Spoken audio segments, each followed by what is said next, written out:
Hi, welcome to Prism Cat Books. I'm Steph Shangra, and this is the 9th and final chapter of Moonblood Meetings. By early morning sunlight, Tyrel gazed in awe at the river Kieran had been aiming for. The rivers near the forts and towns were only streams compared to this torrent. There was no sign of a ford or a bridge anywhere that he could see, at least with his somewhat limited vulpine vision.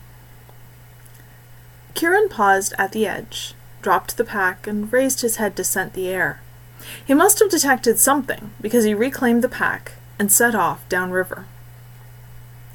The sun was high when he halted again, left the pack tucked under a bush, and moved forward more cautiously. Tyrel and Kaveri took the hint and stayed close and quiet. They crept through the underbrush, halting when they ran out of cover. There was a road there, interrupted by the river. A wooden bridge, supported by pilings in the water, and wide enough for a wagon, spanned the gap. It wasn't exactly a lot of traffic, but there was a steady, slow trickle of people traveling both ways. A painted wooden caravan drawn by a mule, a few wagons drawn by oxen or workhorses, someone on foot leading a trio of donkeys carrying substantial packs, a cart drawn by a short-coated dog that must be almost as big as Kieran, with a human walking beside. Kieran wriggled backwards, out of the brush. The smaller pair found it much easier to simply turn around without drawing attention. Next to the pack, Kieran flopped to the ground and rested his head on his paws. He was right, Tyrel conceded. There was no way a fox, a raccoon, and an amarog, with or without a pack, would get across the bridge without drawing entirely too much attention. Better to slip across unnoticed, not risking creating an incident. Still brimming over with Tyrel's energy, Tyrel couldn't bring himself to just lie down and wait. He went prowling instead. He explored the woods for a while, but his curiosity about all the people was stronger. He hadn't known there was this much trade between the towns and outside places, or were they just taking this route to another destination? He inched closer and closer, under the cover of the brush, keeping low to the ground. Being small was rather an advantage in stealth, he decided. 2 wagons, each drawn by a pair of oxen, crossed the bridge, one after the other. The one behind shouted to the other, and they both drew to the side and halted. The driver of the rear wagon jumped down and strode across the thin border of grass in Tyrel's direction. Tyrel cringed back, wishing he had his Katari and the hands to wield them. It became apparent immediately that the man wasn't even aware of him, and had only stopped to empty his bladder against a tree. He returned to his wagon without ever having seen the lurking fox. He saw a rich-looking coach, drawn by a team of matched white horses, with armed fighters around it.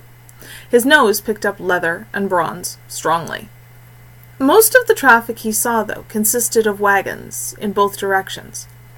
It slowed somewhat as the sky darkened. No more came from the far side. Was there a place over there to spend the night, maybe? Soft footsteps made him look back, and then up at Kieran, now in human form, with the pack slung on one shoulder, and Kaveri in her usual crisscrossed top and loincloth. "There you are," Kieran said, his tone amused. "The moons are up. I suggest you find a place where you can see Tyrel without being in full view of the road, unless you wish to be a pet." Tyrel shook himself all over, rejecting the idea, and padded into deeper cover, watching for patches of yellow light coming through the trees.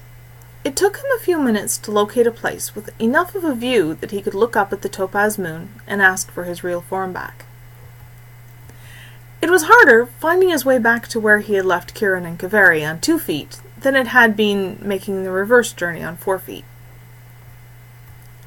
Kieran was making things from the trickles of moonlight that reached him.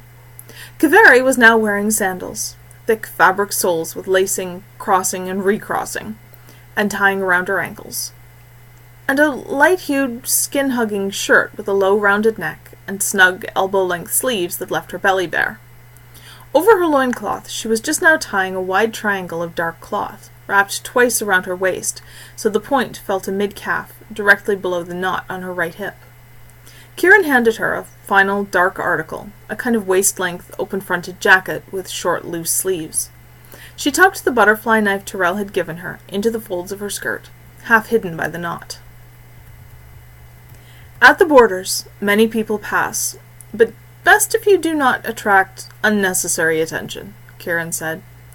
That would be unremarkable anywhere for some distance across the river. He looked Tyrel over measuringly. Shirt, doublet, trousers, low boots, then swung the pack into reach and opened it. Tyrel caught his weapons belt in mid-air and buckled it into place with a deep sense of relief. The familiar weight of his guitar, the pressure of the lower strap around his thigh holding it in place, was comforting, though he missed his offhand one still. The simple dagger on his left just wasn't the same. "Do not draw a blade on anyone once we cross the river, unless I tell you it is safe to," Kieran said. "It would be better to leave them packed, but you will feel better having them, I think." He refastened the pack, adjusted it on his own shoulder, and nodded toward the road. The few wagons remaining on the road seemed in a hurry to cross the bridge, and paid no attention at all to the trio of travelers. Crossing the bridge was almost anticlimactic, absolutely uneventful. "Follow the road," Kieran said. The road ran up a hill on this side, in a kind of zigzag. At the top of the slope was a single-story stone building, with a tower 3 or 4 times that height beside it. "You now stand in Faton province, in the county of Leutrim." He glanced at them and smiled. "The world is a far larger and more diverse place than either of you have ever imagined, I think. There will be an inn not far past the border tower, and a town farther along this road. You have a great deal to learn, and there is no time like now to begin, That wraps up the Moonblood adventure meetings. There are lots more adventures, and I will eventually get them all recorded and posted here. But until then, you can find them at prismcat.com/moonblood. And there will be various other stories that I'm also going to be posting here. So thanks for joining me, and I hope you're enjoying this, even if there were no feline photobombers in this particular chapter. And I hope to see you again soon.